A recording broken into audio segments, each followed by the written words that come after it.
माननीय आता सन्माननीय उपमुख्यमंत्री आपण बोला. बस बस. सभापती खूप झाली महोदया, चर्चा. काय चर्चा झाली नाही हे सांगण्यात भरपूर वेळ वाया घालवलाय तुम्ही. नाही नियम खडसे साहेब 259 अमोल मिटकरी आणि बोललेले 260 राष्ट्रवादी रुपये. काँग्रेसचे म्हणून तुम्ही असं म्हणू शकत नाही की ते आमच्या पक्षाचे दोन नाही. प्रस्ताव या त्याच्यावर ठिकाणी निर्णय झालेला चर्चेला नाही. आले. प्लीज खाली बस. नाही नाही नाही बसा बसा. आणि या दोन प्रस्तावावर जाऊ दे आता जाऊ दे. डॉक्टर मनीषा कायंदे, खडसे साहेब हे आपल्याला परत महादेवराव सोबत नाही. जानकर, दिवसभर आपण इतक्या वेळ बोलून परत त्यांचाही वेळ घालवताय. बसा सन्माननीय खाली. प्लीज. श्री प्लीज. प्रवीण दरेकर, हो अन्याय वगैरे काही सन्माननीय नाही. श्री आमच्या अन्याय अंबादासजी होत नाही. दानवे, बसा खाली.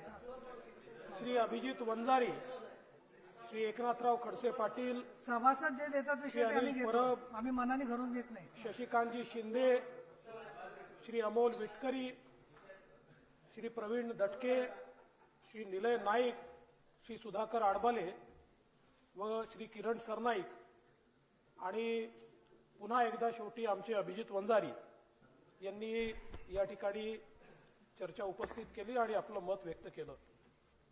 पहिल्यांदा मी 259च्या प्रस्तावाकडे या ठिकाणी जातो आणि कायदा व सुव्यवस्था या संदर्भात जे विषय या ठिकाणी उपस्थित झाले, पहिल्यांदा तर जे काही विषय उपस्थित झाले त्यातल्या सगळ्या इंडिव्हिज्युअल घटनांवर मी काही इथे खुलासा करणार नाही, पण धोरणात्मक जे विषय उपस्थित झालेले आहेत त्याबद्दल मात्र काही गोष्टी मी आपल्यासमोर सांगू इच्छितो. पहिल्यांदा तर मी सभागृहाचा आभार मानतो, कारण माझं नेहमी मत असं असतं की कायदा आणि सुव्यवस्थेच्या चर्चेमुळे एक प्रकारे विभागाची स्क्रुटिनी होते, कोणीतरी आपल्यावर लक्ष ठेवून आहे असा एक भाव देखील फोर्सेसमध्ये जातो आणि त्यामुळे त्याच्यातनं अलर्टनेस निर्माण होतो आणि म्हणून ही चर्चा या ठिकाणी उपस्थित झाली याबद्दल मी खरं म्हणजे आभार व्यक्त करतो. पण माननीय अभिजित वंजारी साहेब, एक गोष्ट आपण लक्षात घ्या, वर्षानुवर्ष नागपूरचं अधिवेशन चालतं. नागपूरच्या अधिवेशनामध्ये विरोधी पक्षांनी नेहमीच अंतिम आठवडा प्रस्ताव विदर्भाचा आणलेला आहे. पहिली वेळ अशी आहे की खालच्याही सभागृहात नाही आणि वरच्याही सभागृहात नाही, अंतिम आठवडा प्रस्ताव हा विदर्भाचा आलेला नाही.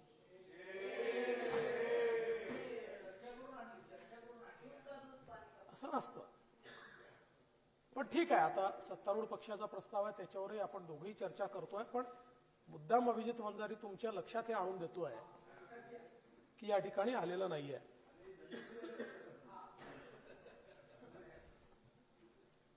माननीय सभापती महोदया, या सभागृहात मी वारंवार हे नेहमीच सांगत असतो की कायदा आणि सुव्यवस्था या संदर्भात त्याचं मूल्यमापन हे आकड्यांनी करता येत नाही. सेफ्टीचं परसेप्शन काय आहे याच्या आधारावर हे मूल्यमापन होतं. म्हणजे दिल्लीत किती गुन्हे घडतात आणि मुंबईत किती गुन्हे घडतात याचे आकडे हे काही असू शकतात, पण मुंबईमध्ये रात्री 12 वाजता एखाद्या महिलेला फिरताना जी सेफ्टी वाटते ती कदाचित दिल्लीत वाटत नाही. त्यामुळे याचं मूल्यमापन हे आपण सेफ्टी परसेप्शनच्या आधारावर केलं पाहिजे. हा, पण तरी देखील अनेक सदस्य एनसीआरबीच्या रिपोर्टच्या अनुसार किती गुन्हे घडले, काय महाराष्ट्राची स्थिती आहे या संदर्भात सांगत असतात, म्हणून मला देखील थोडा स्टॅटिस्टिक्सचा त्या ठिकाणी उपयोग करावा लागतो. पहिल्यांदा तर आपण बघितलं असेल तर एकूण गुन्हे जे आहेत याच्यामध्ये 2020 साली 3,94,017 गुन्हे घडले होते. ती संख्या आता 3,74,038 वर आली आहे. म्हणजे जवळपास 20,000 हे गुन्हे कमी झालेले आहेत. आणि लोकसंख्येनुसार आपण जर विचार केला, अनेक लोक ऍब्सोल्यूट नंबरमध्ये जातात, पण एनसीआरबीचा रिपोर्ट प्रति लाख लोकसंख्येमागे किती गुन्हे घडतात याच्या आधारावर वाचायचा असतो. आपण लोकसंख्येनुसार जरी देशामध्ये दुसरे असलो तरी गुन्ह्यांमध्ये मात्र आपण देशामध्ये 8व्या क्रमांकावर आहोत. खुनासारखा गुन्हा असेल तर या ठिकाणी आपण प्रति लाख लोकसंख्येनुसार 20व्या क्रमांकावर आहोत. उत्तर प्रदेश पहिल्या क्रमांकावर आहे, बिहार दुसऱ्या क्रमांकावर आहे, पण आपण त्या ठिकाणी 20व्या क्रमांकावर आहोत. नाही, पहिल्या क्रमांकावर झारखंड आहे, छत्तीसगड आहे, हरियाणा आहे, आसाम आहे, उत्तर प्रदेश आहे, बिहार आहे. आपण 20व्या क्रमांकावर आहोत. खुनाचा प्रयत्न महाराष्ट्र 16व्या क्रमांकावर आहे. महिलांवरचे हल्ले आपल्यापेक्षा अर्धी लोकसंख्या असलेल्या राजस्थानमध्ये 6,356, महाराष्ट्रामध्ये 5,209 आणि आपल्यापेक्षा 1/4 लोकसंख्या असलेल्या ओरिसात 4,333. त्यामुळे महिलांवरच्या गुन्ह्यांच्या बाबतीत देखील आपण जर विचार केला तर प्रति लाख लोकसंख्येमागे ओरिसा 18.9, राजस्थान 16.2, केरळ 14.8, कर्नाटक 12.2, उत्तराखंड 11.6, आंध्र प्रदेश 11.5, महाराष्ट्र 8.6. त्याच्यामुळे यामध्ये देखील आपण मागे आहोत. बलात्काराच्या संदर्भात खरं म्हणजे हे स्टॅटिस्टिकल मी मांडतो आहे. एक जरी बलात्कार झाला तरी तो आपल्याला लाजिरवाडाच आहे, पण बलात्काराच्या संदर्भात महाराष्ट्र 16व्या क्रमांकावर आहे. पहिल्या क्रमांकावर असलेल्या उत्तराखंडमध्ये 15.4 प्रति 1 लाख लोकसंख्येच्या मागे त्यांचं ॲव्हरेज असेल तर महाराष्ट्राचं 4.8 आहे. इतकं अंतर आहे. मग राजस्थान 13.8 आहे, हरियाणा 12.7 आहे, हिमाचल 9.8 आहे, अरुणाचल 9.8 आहे, गोवा 9.4 आहे, छत्तीसगड 8.3 आहे, मध्य प्रदेश 7.3 आहे, झारखंड 6.8 आहे, ओरिसा 6.4 आहे, महाराष्ट्र 4.8 आहे. अपहरणाच्या संदर्भात देखील आपण बघितलं तर महाराष्ट्र 9व्या क्रमांकावर आहे. दिल्ली, हरियाणा, आसाम, ओरिसा, मध्य प्रदेश, राजस्थान, उत्तराखंडच्या नंतर महाराष्ट्र आहे. दिल्लीमध्ये प्रमाण 26.7 आहे, महाराष्ट्रात ते 9.8 आहे. इतकं याच्यामधलं अंतर आहे. महिलांविरुद्धचे गुन्हे जे आहेत यामध्ये महाराष्ट्र 12व्या क्रमांकावर आहे. विनयभंगाचे गुन्हे 9व्या क्रमांकावर आहे. बालकांविरुद्धचे गुन्हे 9व्या क्रमांकावर आहे. आणि आपण जर विचार केला तर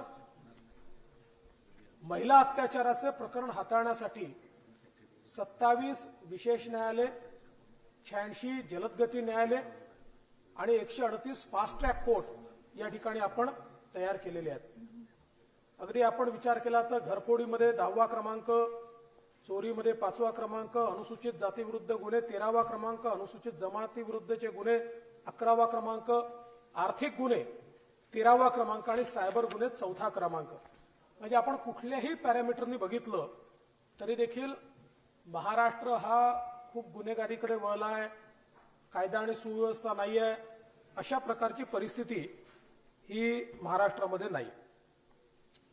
आता खरं म्हणजे आपण जर या ठिकाणी बघितलं तर विशेषतः नार्कोटिक्स हा एक अत्यंत महत्वाचा विषय आहे. आणि आपण बघा, नार्कोटिक्समध्ये 2020 साली 5,321 आरोपींवर कारवाई झाली होती. आता आपण 13,125 आरोपींवर कारवाई केली आहे. आणि गेल्या 2 वर्षातली कारवाई जर आपण बघितली 24,000हून अधिक आरोपींवर आपण कारवाई त्या ठिकाणी केली आहे. कारण नार्कोटिक्सच्या संदर्भात आपण झिरो टॉलरन्स अशा प्रकारचा त्या ठिकाणी एक विषय हातामध्ये घेतलेला आहे आणि त्या माध्यमातून मोठ्या प्रमाणात आपण कारवाई ही नार्कोटिक्सची या ठिकाणी करतो. मला या निमित्ताने सांगायचं आहे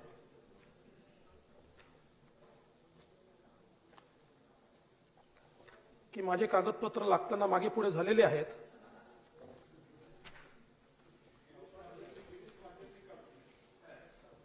आणि मुख्य कागद त्यातला हरवलाय, पण काही हरकत नाही. मला या निमित्ताने सांगायचं आहे की मुंबई सारख्या ठिकाणी आपण नार्कोटिक्सवर जी कारवाई केली त्याच्यामध्ये 4000 किलो ड्रग्ज आपण त्या ठिकाणी हस्तगत केलेले आहेत आणि जवळपास ते ड्रग्ज नुसते हस्तगत केले नाहीत तर ते आपण निकाली काढले आहेत. मुंबईमध्ये 2400च्या वर ज्या पानटपऱ्या ज्या ठिकाणी शाळा कॉलेजेसच्या जवळ आपण एक त्या ठिकाणी मोहीम चालवली की ज्या ठिकाणी संशय होता की इथनं मुलांना काही ना काही ड्रग्सचा वगैरे पुरवठा होतो अशा 2400 पानटपऱ्या या त्या ठिकाणी आपण नष्ट केलेल्या आहेत आणि त्यामुळे त्याच्यावर कारवाई जी आहे ती झालेली आपल्याला पाहायला मिळते. नागपूरच्या संदर्भात देखील ड्रग फ्री नागपूर अशा प्रकारचा उपक्रम सुरू करण्यात आलेला आहे. या उपक्रमाच्या अंतर्गत 426 गुन्हे दाखल केले आहेत. 534 आरोपींना अटक करण्यात आली आहे. 4,70,00,000 रुपयाच्या किमतीचा अंमली पदार्थ हा त्या ठिकाणी जप्त करण्यात आला आहे. नार्को इंटेलिजन्स युनिट तयार करण्यात आलेला आहे. 4 नॉर्कॉप मोबाईल वाहनांनी पेट्रोलिंगची व्यवस्था केली आहे. 1150 ड्रग पेडलर्स यांचे डोझियर्स तयार केले आहेत. 22 हॉटस्पॉट त्या ठिकाणी आपण निवडलेले आहेत आणि प्रोएक्टिव्ह कारवाई इंटेलिजन्सच्या आधारावर या ठिकाणी मोठ्या प्रमाणात चाललेली आहे. त्यामुळे मला या निमित्ताने सांगायचं आहे की ड्रग्सच्या प्रकरणात मोठ्या प्रमाणात कारवाई ही आपल्या सरकारच्या माध्यमातून त्या ठिकाणी आपण करतो. खरं म्हणजे आता ललित पाटील प्रकरणामध्ये मी सगळा खुलासा यापूर्वी देखील केलेला आहे. पुन्हा मी रिपीट करणार नाही.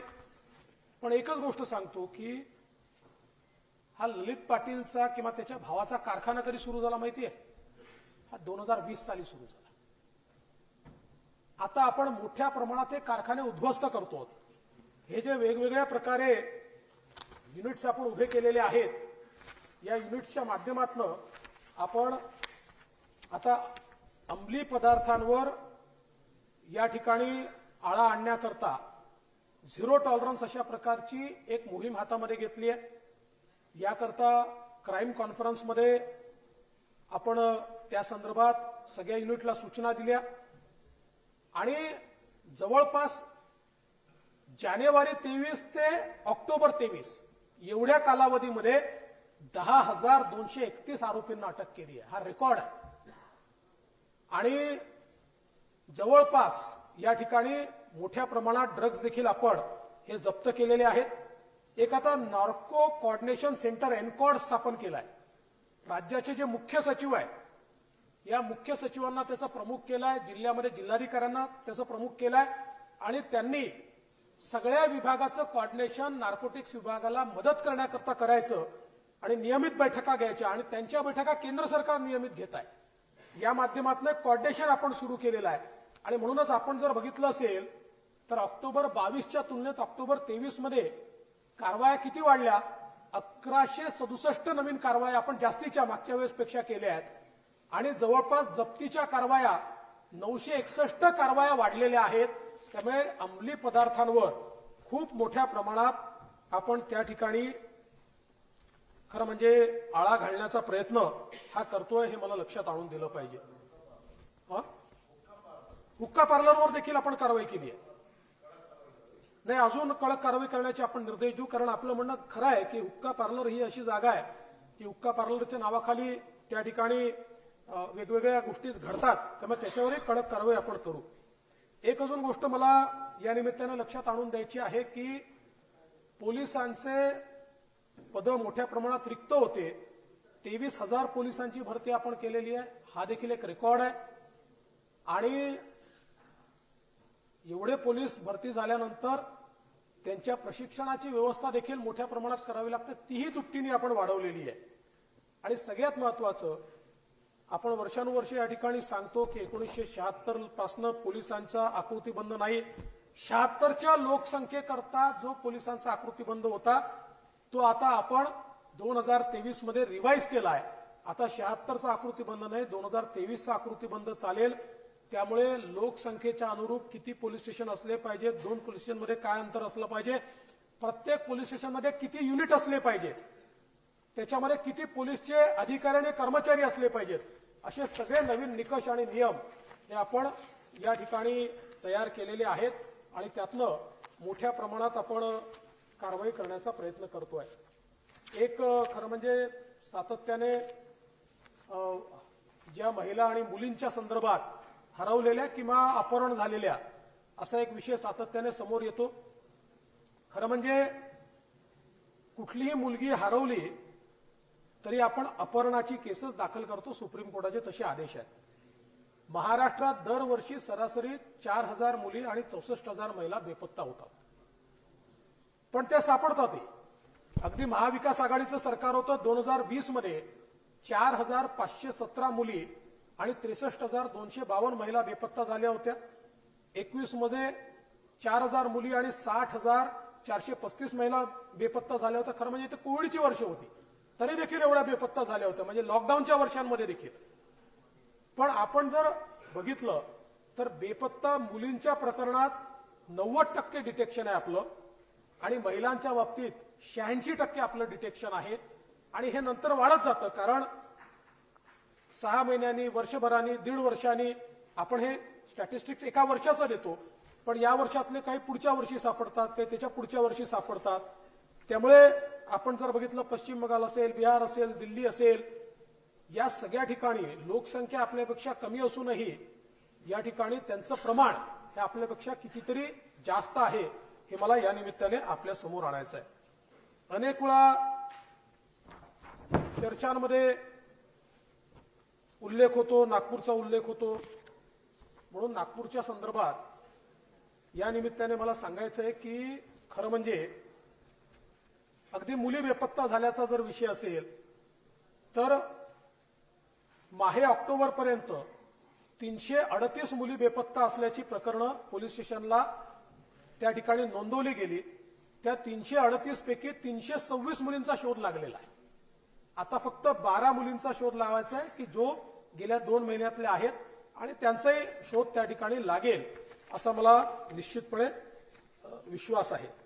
आपण जर बघितलं तर आता एनसीआरबीच्या रिपोर्टचा जर आपण विचार केला तर या ठिकाणी जी काही आकडेवारी आहे 2000 यामध्ये मागील वर्षीच्या तुलनेत नागपूरमध्ये गुन्ह्यांमध्ये 3,135 नी घट झालेली आहे आणि एनसीआरबीच्या रिपोर्टमध्ये नागपूर दुसऱ्या क्रमांकावर होतं. आता ते 8व्या क्रमांकावर आलंय. पण यातही मला सांगायचं आहे, दुसऱ्या क्रमांकही चुकीचा आणि 8वाही चुकीचा आहे. कारण नागपूरमध्ये 2011ची लोकसंख्या पकडली जाते, पण त्यानंतर नागपूर ग्रामीणचे 3 पोलीस स्टेशन ज्याची 4 लाख लोकसंख्या आहे हे नागपूरमध्ये घेतलाय. त्यांचे गुन्हे पकडतात पण त्यांची लोकसंख्या एनसीआरबी पकडत नाही, कारण एनसीआरबीचा नियम असा आहे नवीन सेन्सस आल्याशिवाय ते लोकसंख्येचा निकष बदलत नाहीत. आणि म्हणून नागपूर हे दुसऱ्या क्रमांकावर दिसत होतं, पण ते आता दुसऱ्याहून 8व्यावर आलंय. पण प्रत्यक्ष या 3 पोलीस स्टेशनमधली लोकसंख्या जर आपण पकडली तर ते 20व्या क्रमांकाच्याही पलीकडे जाईल. अशा प्रकारे या ठिकाणी आपल्याला कारवाई होताना दिसते आहे. खरं म्हणजे चोरीच्या घटना असतील तर त्याच्यामध्ये देखील आता नागपूर शहरामध्ये घट झालेला आहे. आणि विशेषतः नागपूरमध्ये चोरीच्या 5,261 गुन्ह्यातील जवळपास 29 कोटी 26 लाख रुपयाचा मुद्देमाल हा मूळ मालकांना परत करण्यात आलेला आहे. आणि मागील महिन्यात धनत्रयोदशीच्या दिवशी 1,042 मूळ मालकांना साधारणपणे 4 कोटी रुपयाचा मुद्देमाल हा त्या ठिकाणी कार्यक्रम करून त्यांना परत करण्यात आलेला आहे. त्यामुळे मुळातच आपण जर बघितलं असेल तर या संदर्भात निश्चितपणे परिस्थिती जी आहे ती अतिशय आटोक्यात आहे. आपण जर मुंबईचा विचार केला तर मुंबईमध्ये देखील मुंबई पोलिसांनी या ठिकाणी तक्रार निवारण दिवस सुरू केलेला आहे. जवळपास 67,000 महिला आणि पुरुष यांच्या तक्रारी त्या ठिकाणी ऐकून घेतलेल्या आहेत. 4,500 नागरिक जे ज्येष्ठ नागरिक आहेत आणि एकटे आहेत यांचं रजिस्ट्रेशन मुंबई पोलिसांनी केलंय. त्यांची ख्याली खुशाली मुंबई पोलिसांचे लोक जाऊन विचारतात. त्यामुळे कुठली घटना त्यांच्या विरुद्ध होऊ नये अशा प्रकारचा प्रयत्न केला जातो. महिलांविषयक गुन्हे जे आहेत ते कमी तर झालेच आहेत, पण मुंबई पोलिसांनी 91% गुन्हे त्यातले उघडकीस आणले आहेत. आणि अल्पवयीन मुलींच्या बाबतीत 97% गुन्हे हे मुंबई पोलिसांनी त्या ठिकाणी उघडकीस आणलेले आहेत आणि म्हणून मोठ्या प्रमाणात हे कार्य या ठिकाणी चाललंय. 1930च्या माध्यमातून 21 कोटी रुपये जे लोकांचे क्रेडिट कार्ड किंवा इतर फ्रॉडमध्ये होते ते बँकांचे अकाउंट तात्काळ सील करून त्याच ठिकाणी थांबवण्याचं काम हे मुंबई पोलिसांनी केलं आहे आणि म्हणून त्यांचं देखील काम जे आहे ते मला असं वाटतं की अतिशय चांगल्या प्रकारे या ठिकाणी झाल्याचं आपल्याला निश्चितपणे पाहायला मिळतं. एकूणच आपण जर या ठिकाणी बघितलं तर पोलिसांच्या घराकरता देखील मोठ्या प्रमाणात काम आपण हातामध्ये घेतलंय. आतापर्यंत 4078 प्रकल्प हस्तांतरित झाले आहेत. 6453 प्रकल्प प्रगतीपथावर आहेत. 300 नवीन प्रकल्पाच्या निविदा प्रसिद्ध झालेल्या आहेत. 4541 प्रकल्प हे निविदा स्तरावर आहेत आणि नियोजन स्तरावर आता साधारणपणे 21,148 आणि यासोबत 187 पोलीस ठाणे, 46 प्रशासकीय इमारती, 305 सेवा निवासस्थाने याला देखील आता आपण नव्याने मान्यता दिली आहे. या दरम्यान नवीन आकृती बंधाप्रमाणे 187 पोलीस ठाण्यांना आपण नव्याने मान्यता दिलेली आहे, ज्यामध्ये अमरावती क्षेत्रात 47, नागपूर क्षेत्रात 28, पुणे क्षेत्रात 18, कोकण क्षेत्रात 20, छत्रपती संभाजीनगर क्षेत्रात 52 आणि नाशिक क्षेत्रामध्ये 22 अशा प्रकारचे नवीन पोलीस ठाणे आपण दिलेले आहेत. प्रशासकीय इमारतींना 319 कोटीची मंजुरी दिली आहे आणि सगळ्यात महत्वाचं की पोलीस गृहनिर्माणाकरता जी काही तरतूद होती ती आता दुप्पट करण्यात आली आणि यावर्षी आपण जवळपास 802 कोटी रुपये हे त्याकरता निश्चितपणे दिलेले आहेत. पोलीस भरतीच्या संदर्भात मी सांगितलंय. सीसीटीव्हीच्या संदर्भात आता आपण अमरावती, नांदेड आणि ठाण्याच्या डीपीआरला मंजुरी दिलेली आहे, त्यामुळे त्या ठिकाणी देखील मोठ्या प्रमाणात काम जे आहे हे चाललेलं आहे. पोलीस दलाचा तणाव कमी करण्याकरता देखील ज्या उपाययोजना आता मी त्या सांगून जास्त वेळ घेत नाही कारण दुसऱ्याही चर्चेला हे द्यायचे आहेत, पण मोठ्या प्रमाणात विशेषतः पोलिसांचं त्यांचं आरोग्य ठीक राहावं म्हणून आपण वेगवेगळ्या योजना सुरू केलेल्या आहेत. त्यांना 8 तासाची ड्युटी मिळावी याकरता आपला प्रयत्न आहे. 55 वर्षाच्या वरचे जे पोलीस आहेत त्यांना तर 8 तासाचीच ड्युटी दिली पाहिजे अशा प्रकारचा प्रयत्न आपण त्या ठिकाणी करतो आणि हळूहळू सगळ्याच पोलिसांची ड्युटी ही 8 तासावर कशी आणता येईल अशा प्रकारचा आपला प्रयत्न हा या निमित्ताने चाललेला आहे. सभापती महोदय, मराठा आरक्षणाच्या संदर्भातले जे काही आंदोलनं झाली त्यातले जे खटले आहेत यामध्ये एकूण 548 खटले दाखल झाले होते. त्यातले 175 खटले हे महासंचालकांच्या लेव्हलवर ए फायनल केले. 324 शासनाच्या लेव्हलवर आपण पाठीमागे घेतले आहेत. 2 शासनाने अमान्य केले आहेत. न्यायालयातनं प्रत्यक्ष 286 परत झालेले आहेत. 23 न्यायालयाच्या आदेशाकरता प्रलंबित आहेत. नुकसान भरपाई न दिल्यामुळे 10 प्रलंबित आहेत आणि 47 खटले असे आहेत की जे कुठल्याही निकषात बसत नाही. त्यामुळे जवळपास 90% जास्त खटले हे आता या ठिकाणी आपण परत घेतलेले आहेत. सभापती महोदया, काही विषय जे मांडण्यात आले नाही पण त्या आपल्या चर्चेमध्ये होते. बीडमधली घटना असेल किंवा वेगवेगळ्या घटना असतील, या संदर्भात एवढंच सांगतो की या घटनांच्या संदर्भात अतिशय कडक कारवाई जी आहे ती त्या ठिकाणी करण्यात आलेली आहे. ऑनलाईन लॉटरी, ऑनलाईन गेम्स या संदर्भात देखील मोठ्या प्रमाणात आपण लक्ष ठेवून आहोत आणि आमचा विचार आहे की या निमित्ताने केंद्र सरकारला एक विनंती करावी आणि हे जे काही ऑनलाईन गेम्स आहेत याला रेग्युलेट करण्याकरता केंद्र सरकारने एखादा कायदा करावा अशा प्रकारची विनंती ही केंद्र सरकारला राज्य सरकारच्या वतीनं आम्ही करणार आहोत आणि त्यातनं याचं विनियमन कसं करता येईल हा देखील प्रयत्न आपला असणार आहे. मान्य विरोधी पक्षनेत्यांनी अवैध दारूच्या संदर्भात किंवा विशेषतः वर्ध्यामध्ये आणि इकडे गडचिरोलीमध्ये जी काही त्या ठिकाणी दारू एक्सपोर्ट होते त्या संदर्भातला विषय सांगितला होता. मोठ्या प्रमाणात या संदर्भात गुन्हे आपण दाखल केलेले आहेत. जवळपास मागील वर्षीच्या तुलनेत 13.5% जास्तीचे गुन्हे आपण त्या ठिकाणी दाखल केलेले आहेत आणि त्याच्या मोहिमा देखील आपण सुरू केलेल्या आहेत. आणि ही कारवाई जी आहे ती मोठ्या प्रमाणात करतो आणि वारंवार गुन्हे करणाऱ्यांवर एमपीडीए सारखे कायदे देखील आपण त्या ठिकाणी लावतो. विशेषतः सायबर गुन्ह्यांच्या संदर्भात मी मागे या सभागृहात सांगितलं की एक अतिशय डायनामिक प्लॅटफॉर्म आपण या ठिकाणी तयार करतो आहोत की ज्याच्यामध्ये या प्लॅटफॉर्मवर नॉन बँकिंग फायनान्शियल संस्था असतील, फायनान्शियल ऑर्गनायझेशन असतील, बँका असतील, अशा प्रकारचे सगळे सोशल मीडिया साईट्स असतील, अशा सगळ्या लोकांना आपण या एका पोर्टलवर या ठिकाणी आणतो आहोत आणि त्याच्या माध्यमातून अध्यक्ष महोदय, सभापती महोदया, मोठ्या प्रमाणात हे जे काही सायबर क्राईम होतात ते आपल्याला कसे अटकावात आणता येतील या संदर्भात हा प्लॅटफॉर्म काम करेल आणि याच्यामध्ये क्विक रिस्पॉन्स हे महत्वाचं असतं. तशा प्रकारचा क्विक रिस्पॉन्स हा या माध्यमातून आपल्याला निश्चितपणे जनरेट करता येईल. खरं म्हणजे अनेक विषय या ठिकाणी आहेत, पण मी सगळ्या विषयांवर न बोलता किंवा मी पुन्हा एकदा सभागृहाला आश्वस्त करतो की जे आपण इंडिव्हिज्युअल विषय या ठिकाणी घटनांचे मांडले आहेत त्या संदर्भातली सगळी माहिती ही आपल्यापर्यंत पोहोचवण्याची व्यवस्था ही निश्चितपणे करण्यात येईल. सभापती महोदय, मला या गोष्टीचा आनंद आहे की विदर्भाच्या संदर्भात देखील या ठिकाणी चर्चा करण्यात आली आणि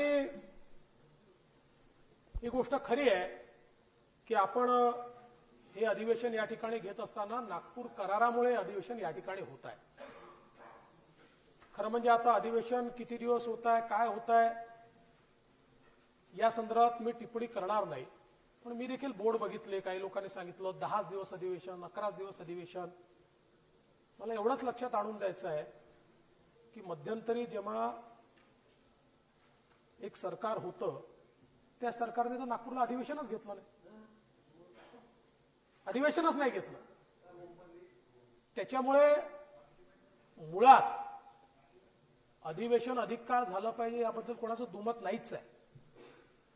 पण सभापती महोदया, त्या अधिवेशनामध्ये सहभाग देखील सगळ्यांचा असला पाहिजे, त्या ठिकाणी चर्चा देखील झाल्या पाहिजे, हे देखील तेवढंच महत्वाचं आहे. मात्र जसं मी आधी सांगितलं की या अधिवेशनामध्ये आमची अपेक्षा होती की विरोधी पक्षाच्या वतीनं विदर्भाच्या विकासाच्या संदर्भातला प्रस्ताव यावा, पण तो काही आला नाही. पण हरकत नाही, आता जो काही सत्तारूढ पक्षाचा प्रस्ताव आलाय आणि मी प्रवीण दरेकरांचं विशेष अभिनंदन करेन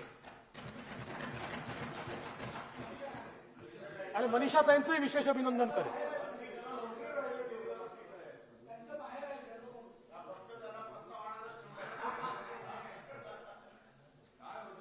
आमच्या पक्षामध्ये मंत्र्यापेक्षा महामंत्री मोठा असतो.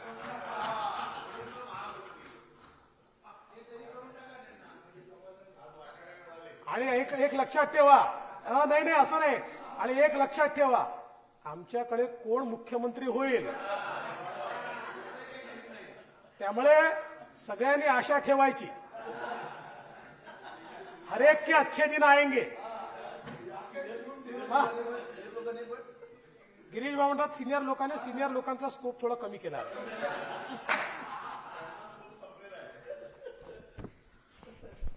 पण खरं म्हणजे आपण जर बघितलं तर या ठिकाणी मोठ्या प्रमाणात विदर्भाच्या विकासाच्या संदर्भात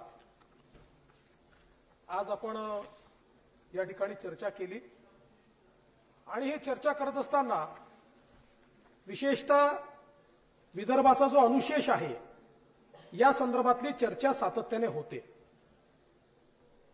खरं म्हणजे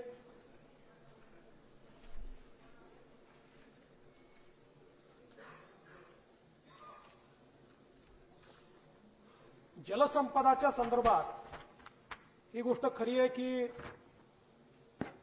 जो काही अनुशेष काढलेला होता आता त्यातला आर्थिक अनुशेष संपलेला आहे, थोडा भौतिक अनुशेषही संपेल, पण हा जो अनुशेष आहे हा सातत्याने आपण जर विचार केला तर जसं जसं वेगवेगळ्या विभागांमध्ये कामं होतात तसा तसा त्या अनुशेषाचा रेशो बदलत जातो. आज आपण जो म्हणतो की अनुशेष आपण त्या ठिकाणी संपवलेला आहे किंवा तो भौतिक अनुशेष या ठिकाणी किंवा आर्थिक अनुशेष संपलेला आहे, हा इंडिकेटर बॅकलॉग समितीचा आहे. त्याच्यानंतर त्याचं मोजमाप झालेलं नाहीये.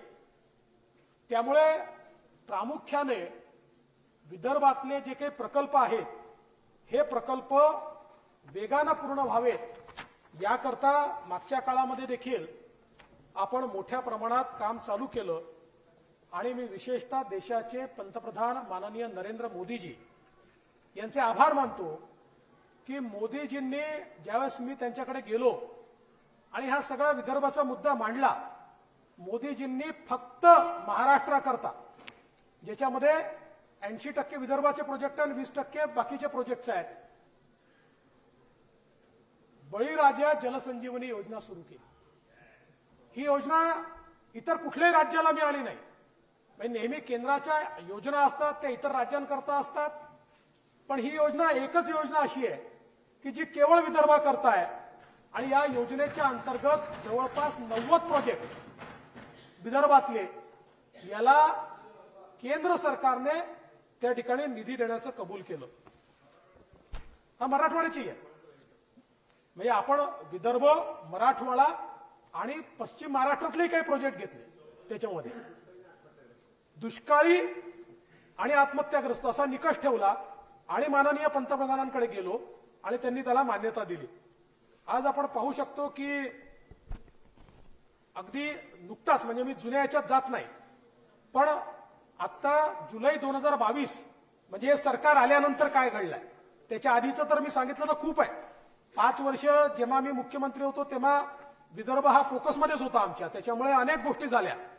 पण हे सरकार आल्यानंतर आपण जुलै 2022 पासनं 7 प्रकल्प पूर्ण केले आहेत आणि जवळपास या ठिकाणी 60,959 हेक्टर एवढी सिंचन क्षमता आणि 32.14 दलघमी पाणी साठा निर्माण केलेला आहे. अनुशेष निर्मूलन कार्यक्रमाच्या अंतर्गत 18,784 हेक्टर एवढं अनुशेषाचं निर्मूलन हे केवळ जुलै 2022 नंतर केलेलं आहे. म्हणजे हे नवीन सरकार आल्यानंतर, मी जुनं सांगतच नाहीये, हे नवीन सरकार आल्यानंतर आपण केलं आहे. 29 प्रकल्पांना सुधारित प्रशासकीय मान्यता दिलेली आहे आणि त्यामुळे रखडलेल्या सिंचन प्रकल्पाला गती मिळालेली आहे. आणि मला दुर्दैवाने सांगावंसं वाटतं, 29 प्रकल्पाची सुधारित प्रशासकीय मान्यता 2020 पासून प्रलंबित होती, पण त्यातल्या एकही प्रकल्पाला मान्यता मिळाली नाही. या सगळ्या प्रकल्पांना आपण मान्यता दिली आहे आणि आता 41 प्रकल्पांचे प्रस्ताव हे आपण अजून नव्याने तयार केलेले आहेत की जेणेकरून मोठ्या प्रमाणात विदर्भातला एकही प्रस्ताव आता फेर प्रशासकीय मान्यतेविना राहणार नाही, अशा प्रकारचं नियोजन या ठिकाणी केलं आहे. महामंडळाअंतर्गत जुने धरण आणि कालवे प्रणालीची दुरुस्ती आणि ते दुरुस्ती न केल्यामुळे पाणी लाभ क्षेत्रात शेवटच्या भागात पोचू शकत नव्हते. अशा प्रकरणी धरण आणि कालव्याची विशेष दुरुस्ती कार्यक्रम राबवण्यात आला. काय चिठ्ठी आणली बाबा,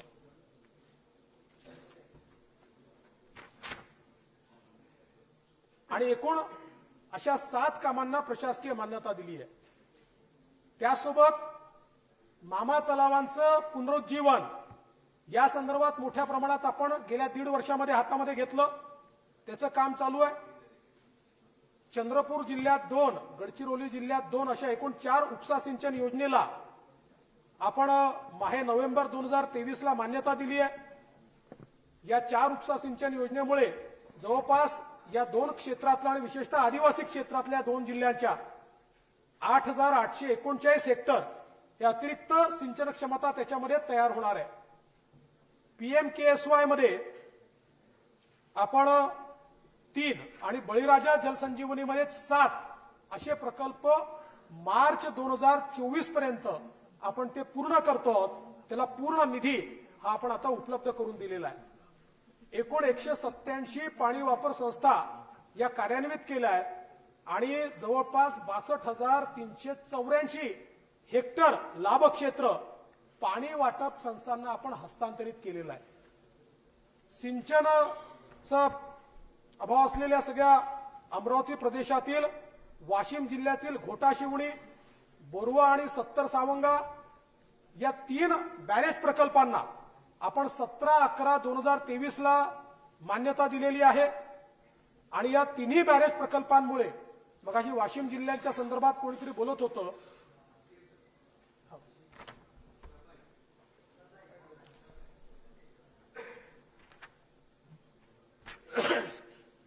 सरनाईक साहेब सांगत होते, मुळातच वाशिम जिल्हा असा आहे की या ठिकाणी हा रिजवरचा जिल्हा आहे.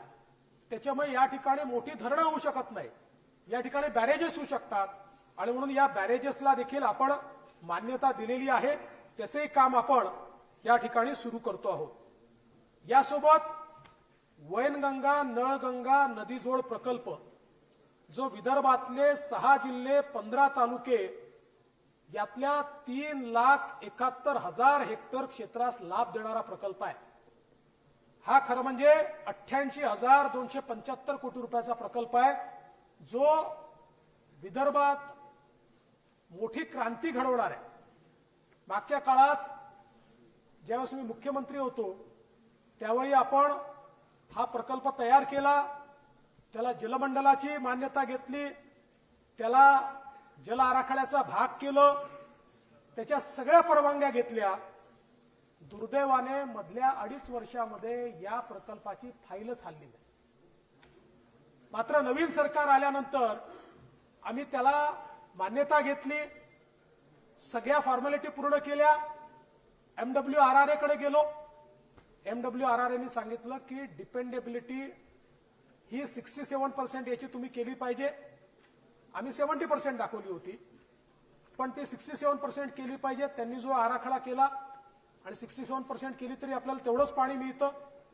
त्यामुळे त्या संदर्भात पुन्हा फेर मांडणी त्याची करून 67% डिपेंडेबिलिटी सोबत आता तो प्रस्ताव पुढच्या कॅबिनेटला आम्ही घेतोय, त्याला मान्यता देतोय आणि त्यानंतर MWRRAची मान्यता घेऊन 2024 साली वैनगंगा नळगंगा प्रकल्पाचं टेंडर काढण्यात येईल आणि त्याचं काम हे सुरू करण्यात येईल. आणि हा एक प्रकल्प असा आहे की जो विदर्भातल्या दुष्काळी भागाचं चित्र हे पूर्णपणे त्या ठिकाणी बदलून टाकेल. खरं म्हणजे एक गोष्ट लक्षात मला आणून द्यायची आहे, जिगाव सारखा प्रकल्प आहे, 1710 कोटी रुपयाच्या किमतीच्या या प्रकल्पाला मंत्रिमंडळाने मान्यता दिली आणि जून 25 पर्यंत या प्रकल्पाचा पहिला टप्पा पूर्ण करून 45,000 हेक्टर जमिनीला त्या ठिकाणी बुलढाणा जिल्ह्यामध्ये आपण त्याचं सिंचनाचा लाभ हा निश्चितपणे देणार आहोत. आणि सगळ्यात महत्वाचं, आता जे 23-24चं जे आपण अर्थसंकल्प जो सादर केला होता, या अर्थसंकल्पामध्ये विदर्भातल्या प्रकल्पांकरता 5,666 कोटी रुपये हे आपण त्या ठिकाणी दिले आहेत आणि परत पुरवणी मागण्यांमध्ये पैसे दिलेले. त्यामुळे मला असं वाटतं की मोठ्या प्रमाणात हे सरकार आल्यानंतर विदर्भातल्या प्रकल्पांना त्या ठिकाणी मदत जी आहे ती मदत झालेली आहे. आज आपण पाहू शकतो गोसेखुर्द सारखा प्रकल्प तो पूर्णत्वास आपण नेतोय. 1,500 कोटी रुपये आपण गोसेखुर्दला यावर्षी दिलेले आहेत आणि आमचा विश्वास आहे की 24च्या शेवटी किंवा 25 मध्ये हा प्रकल्प पूर्ण होईल. अर्थात नवीन मागण्या येतात. आज जेवढा प्रकल्प कन्सिव्ह केलाय तो प्रकल्प आम्ही 24च्या शेवटी किंवा 25 मध्ये पूर्ण करून टाकू.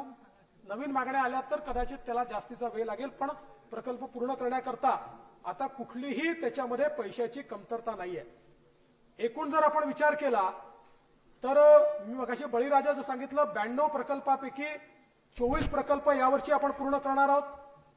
1,35,000 हेक्टर जमीन त्याच्यामुळे येणार आहेत. प्रधानमंत्री कृषी सिंचनाचे 7 प्रकल्प यावर्षी 1,850 कोटी दिले आहेत. बावनथडी, खडकपूर्णा, डोंगरगाव हे तर मागे आपण पूर्ण केलेले आहेत. आणि जून 24 मध्ये जे पूर्ण होतील ते निम्न वर्धा, बेंबळा, निम्न पेढी हे प्रकल्प आहेत. तसंच बळीराजाच्या 59 प्रकल्पांकरता 15,800 कोटी रुपये आपण त्यामध्ये दिलेले आहेत. यातनं 1.73 लाख हेक्टर एवढी सिंचन क्षमता ही तयार होणार आहे. आणि लघु प्रकल्प जे आहेत ते मार्च 23 पर्यंत आपण 35 लघु प्रकल्प पूर्ण केले आणि 24 पर्यंत 12 अजून आपण त्या ठिकाणी पूर्ण करतो. उद्योगाचा जर आपण विचार केला तर मला या निमित्ताने सांगायचं आहे, हे सरकार आल्यानंतर, मी जुनं सांगतच नाही, हे सरकार आल्यानंतर 1/7/2022 पासून आजवर विदर्भामध्ये एकूण 26 विशाल व अतिविशाल प्रकल्पासाठी 50,595 कोटी रुपयाच्या गुंतवणुकीचे देकार पत्र आपण दिलेले आहेत.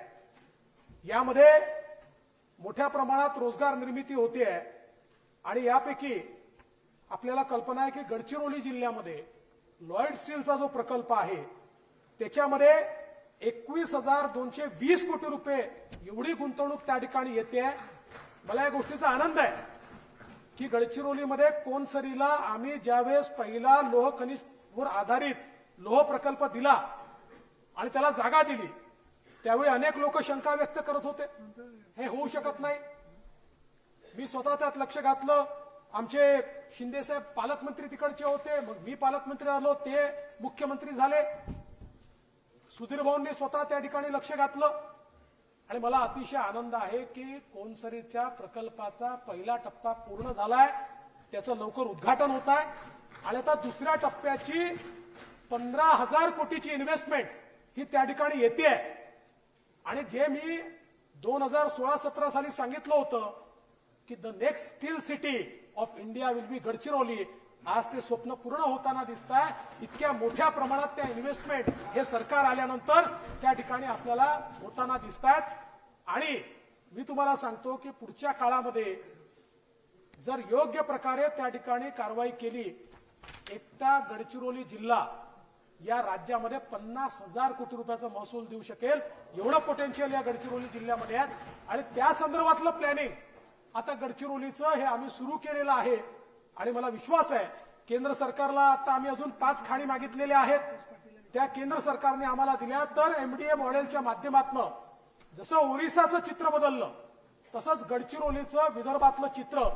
आणि हे करताना मुख्यमंत्र्यांनी आणि मी त्यांना सांगितलं, आज हे ठीक आहे की स्लरीची पाईपलाईन तर गडचिरोलीपासनं जालन्यापर्यंत चालली आहे आणि जालन्यानंतर ती पलीकडे कोकणापर्यंत आम्ही नेणार, तो प्रश्न नाहीये. पण त्याच वेळी आम्ही त्यांना हे सांगितलंय की लोह खनिजावर आधारित आता जे काही स्टील प्लांट येत आहेत, तुम्हाला रॉ मटेरियल जे सप्लाय करायचं आहे पहिल्यांदा गडचिरोलीत करावं लागेल, मग चंद्रपूरला करावं लागेल, त्याच्यानंतर वर्धेला करावं लागेल, मग नागपूरला करावं लागेल, मग उरलेल्या विदर्भात करावं लागेल, तर तुम्हाला बाहेर जायची परवानगी आम्ही देऊ. पहिल्यांदा केवळ वसाहतीसारखा गडचिरोलीचा उपयोग करू नका की इथलं लोह खनिज काढायचं आणि त्याचं बेनिफिक्शन कुठेतरी नेऊन करायचं, आम्हाला चालणार नाही. आणि आज ती स्थिती आहे. आज मोठ्या प्रमाणात चंद्रपूर जिल्ह्यामध्ये त्या ठिकाणी इन्व्हेस्टमेंट येते, वर्धा जिल्ह्यात येते, नागपूर जिल्ह्यात येते, तिकडे गोंदियामध्ये काही लोक आता तयारी करतायत. त्यामुळे मोठ्या प्रमाणात हे देखील या ठिकाणी सुरू झालेलं आहे, हे मला या निमित्ताने सांगायचं आहे. आज आपण पाहतो की अमरावतीमध्ये पीएम मित्राच्या अंतर्गत केंद्र सरकारने टेक्सटाईल पार्क दिला. या टेक्सटाईल पार्कमध्ये 10,000 कोटीची इन्व्हेस्टमेंट येणार आहे आणि 2 लाख रोजगार हा त्या ठिकाणी निर्माण होणार आहे. आणि हे केवळ हवेत नाही आहे. ज्यावेळी आम्ही पहिला टेक्सटाईल पार्क अमरावतीत घोषित केला तेव्हाही लोकांनी म्हटलं हे होणार नाही, पण आज अमरावतीच्या टेक्सटाईल पार्कमध्ये एकही प्लॉट उरलेला नाही. इतक्या मोठ्या प्रमाणात त्या ठिकाणी इंडस्ट्री आली आणि टेक्सटाईलचा एक मोठी इकोसिस्टीम तयार झालेली आहे. ही गोष्ट खरी आहे की तिथे एफ्लुएंट ट्रीटमेंटच्या कॉस्टच्या संदर्भात आता काही तक्रारी आमच्याकडे आल्या आहेत. कालच मुख्यमंत्र्यांची आम्ही चर्चा केली आणि ती जी कॉस्ट आहे ती रिड्यूस करण्याच्या संदर्भात देखील आता आपण मोठ्या प्रमाणात काम करतो. नागपूरमध्ये रिन्यू पॉवर जे सौर ऊर्जेच्या क्षेत्रात जगातली 2nd नंबरची कंपनी आहे इक्विपमेंट बनवणारी, त्यांनी आता नागपूरच्या क्षेत्रामध्ये 18,000 कोटी रुपयाची गुंतवणूक करण्याकरता आपल्याशी एमओयू केलाय आणि जवळपास 7,500 लोकांना त्यातनं रोजगार हा मिळणार आहे. नागपूरमध्ये मल्टी मॉडेल लॉजिस्टिक पार्क आपण तयार करतो. हा नागपूर आणि वर्धा असा हा लॉजिस्टिक पार्क असेल की ज्याच्यामध्ये समृद्धी महामार्ग, ज्या समृद्धी महामार्गाने अनेक अपॉर्च्युनिटीज आपल्याकरता आता ओपन केलेल्या आहेत. विदर्भाकरता एक प्रकारची लाईफलाईन हा समृद्धी महामार्ग या ठिकाणी होणार आहे. त्या समृद्धी महामार्गाच्या माध्यमातून हा मल्टी मॉडेल लॉजिस्टिक पार्क देखील होतोय. रामटेकमध्ये आपण फेरो अलॉय क्लस्टर तयार करतोय की ज्याच्या माध्यमातून मोठ्या प्रमाणात जे काही आपल्याकडे खनिज उपलब्ध आहेत त्याच्यावर बेनिफिक्शन आपल्याला करता येईल. यासोबत चंद्रपूरमध्ये कोल गॅसिफिकेशनचा प्रकल्प त्याचा एमओयू आपण केलाय आणि मोठ्या प्रमाणात आता जसं मी सांगितलं की गडचिरोलीमध्ये भरत फेलो आहे, यांनी 1520 कोटीची गुंतवणूक त्या ठिकाणी करण्याचं ठरवलेलं आहे. आता वस्त्रोद्योगाचं नवीन धोरण आपण केलं आहे आणि माननीय मुख्यमंत्र्यांनी आजच घोषणा केली आहे की खनिकर्माचं देखील नवीन धोरण, ज्या धोरणामध्ये विशेषतः विदर्भाला फायदा होणार आहे अशा प्रकारचं धोरण हे लवकरच या ठिकाणी माननीय मुख्यमंत्री घोषित करतायत. अमरावतीमध्ये आता 4445 हेक्टर तर नागपुरात 5685 हेक्टरचं ऍडिशनल संपादन हे आपण या ठिकाणी करतो आहोत आणि मोठ्या प्रमाणात हे काम या ठिकाणी चाललेलं आहे. सगळ्यात महत्वाचं, हे सरकार आल्यानंतर विदर्भातल्या ज्या जिल्ह्यांमध्ये शासकीय मेडिकल कॉलेज नव्हतं अशा विदर्भातल्या सगळ्या जिल्ह्यांना शासकीय मेडिकल कॉलेज देण्याचं काम या सरकारने या ठिकाणी केलेलं आहे. आपल्याला कल्पना आहे, सांगण्याची आवश्यकता नाही, एम्स असेल, IIM असेल, IIIT असेल, अशा अनेक गोष्टी या ठिकाणी आपण निश्चितपणे केलेल्या आहेत. आणि आपण 10 सेंटर ऑफ एक्सलन्स उद्योग समन्वय आणि नवीन संशोधन याकरता जे घोषित केले त्यातले 3 विदर्भात होत आहेत. नागपूर, अमरावती आणि यवतमाळ या 3 जिल्ह्यांमध्ये हे होत आहेत. यासोबत आपल्याला कल्पना आहे की नागपूरला जे LIT आहे, म्हणजे जे मुंबईच्या ICT नंतर सेकंड नंबरचं होतं पण याला कुठली स्वायत्तता नव्हती, आता याला हे सरकार आल्यानंतर अभिमत विद्यापीठाचा दर्जा आपण त्या ठिकाणी दिलेला आहे आणि त्याला निधी देखील दिलेला आहे. नागपूरचं मेडिकल कॉलेज असेल, IGMC असेल, या दोघांनाही मोठ्या प्रमाणात निधी देऊन त्याचं देखील त्या ठिकाणी श्रेणीवर्धन करण्याचं काम आपण केलंय. अकोल्यामध्ये आपण सुपर स्पेशालिटी सुरू केलं. अमरावतीचं काम आपण त्या ठिकाणी मेडिकल कॉलेजचं सुरू करतो आणि त्याचसोबत आपण नागपूर विद्यापीठाच्या अंतर्गत इन्क्युबेशन सेंटर आणि टेक्नॉलॉजी अँड एनर्जी पार्क, तांत्रिक कौशल्य विकास केंद्र अशा अनेक गोष्टी करतो. मला याही ठिकाणी हे देखील सांगायचं आहे की आजच आपल्या सभागृहाने खऱ्या अर्थानं मराठीचा पहिला ग्रंथ ज्या ठिकाणी लिहिला गेला त्या रिद्धपूर येथे मराठी भाषा विद्यापीठ तयार करण्याचा निर्णय घेतलाय आणि मी दोन्ही सभागृहाचे आभार मानतो की दोन्ही सभागृहाने एकमताने त्याला मान्यता दिली आहे. त्यामुळे हे विद्यापीठ आता या ठिकाणी निश्चितपणे तयार होत आहे. खरं म्हणजे अनेक गोष्टी या ठिकाणी सांगता येतील. सुधीर भाऊ वनांच्या विषयांवर बोलणार आहेत, त्याच्याकडे मी जात नाही, पण त्यासोबत